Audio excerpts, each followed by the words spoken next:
Magandang araw mga bata! Ngayon ang pag-aralan natin sa Reading and Literacy 1, Quarter 1, Week 6, D1 ay ang letter L o may tunog na L, L, L. Handa na ba kayo?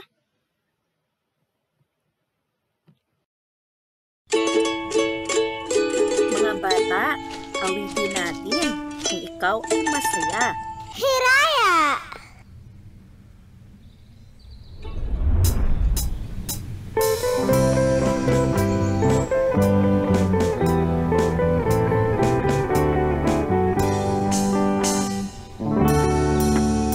Kung ikaw ay masaya, tumawa ka, ha ha ha. Kung ikaw ay masaya, tumawa ka, ha ha ha. Kung ikaw ay masaya, buhay mo ay sisigla. Kung ikaw ay masaya, tumawa ka, ha ha ha. Kung ikaw ay masaya, pumalakpak. Kung ikaw ay masaya, pumalakpak. Kung ikaw ay masaya, buhay mo ay sisigla. Kung ikaw ay masaya, pumalakpak. Kung ikaw ay masaya, pumadyak ka. Kung ikaw ay masaya, pumadyak ka.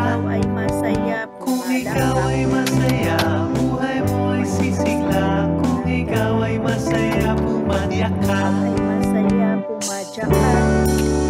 Kung ikaw ay masaya, gawin lahat, ha ha ha. Kung ikaw ay masaya, gawin lahat, ha ha ha. Kung ikaw ay masaya, buhay mo ay sisigla. Kung ikaw ay masaya, gawin lahat, ha ha ha. Kung ikaw ay masaya, buhay mo ay sisigla. Kung ikaw ay masaya, gawin lahat, ha ha ha.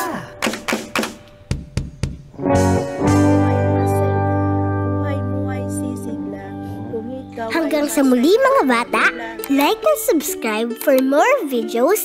Salamat!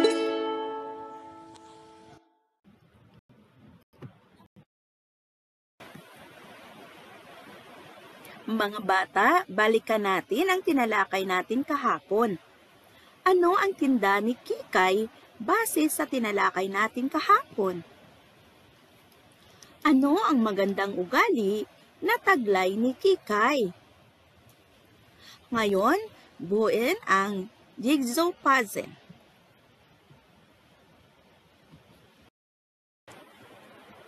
Ngayon mga bata, tingnan ninyo ang nasa larawan.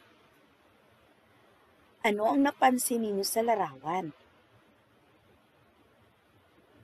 Tama, yun po ay labasan o tinatawag natin na exit.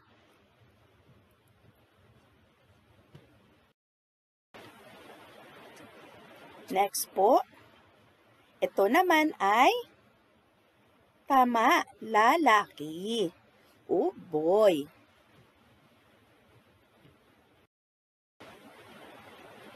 So ito naman ay, ano po ang nakikita ninyo? Ang nakasulat po ay, bawal magkalat dito. So ibig sabihin, bawal po kayo magkalat na inyong basura.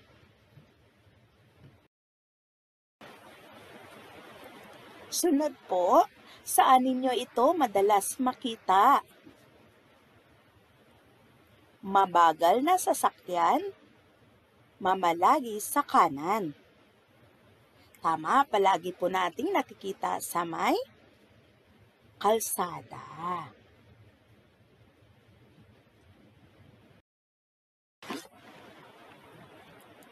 Tatalakayin natin ngayon ang nilalaman ng mga paskil o signage o mga signages na madalas nating makita sa loob at labas ng ating paaralan.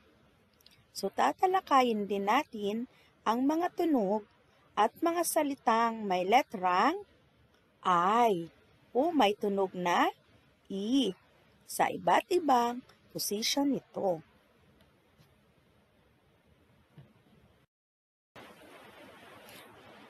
Ngayon, ibigay ang kahulugan ng mga salita. Una, simula. Ibig sabihin, umpisa. Pangalawa, hulihan. Ibig sabihin ay dulo. Pangatlo, paskil o signage. So, ibig sabihin ay impormasyon na nakadikit o nakasabit.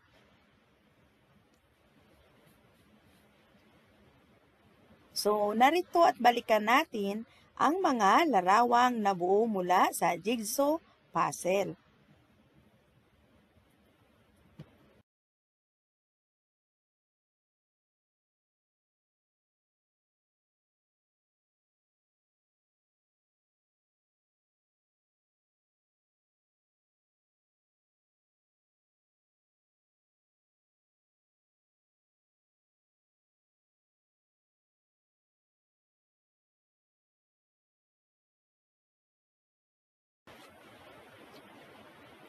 Ano ang kahulugan o ibig sabihin ng mga nasa larawan?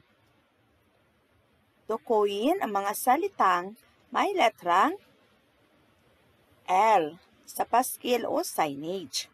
Una, labasan, labasan. Pangalawa, bawal, bawal. Pangatlo, linis. Kaapat, mabagal, mabagal.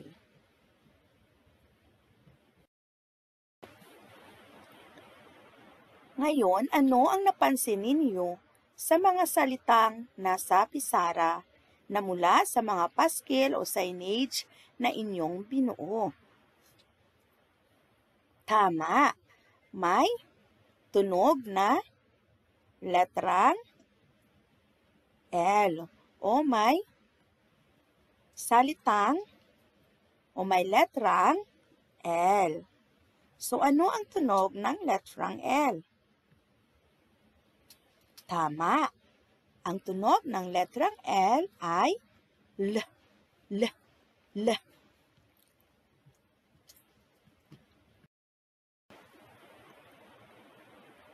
Ano ang posisyon ng letra at tunog ng letrang L sa mga salita? A. Labasan, inisyal o unahan. B. Bawal, pinal o sa dulo. C. Linis, inisyal o sa unahan. D. Mabagal, sa pinal o sa dulo.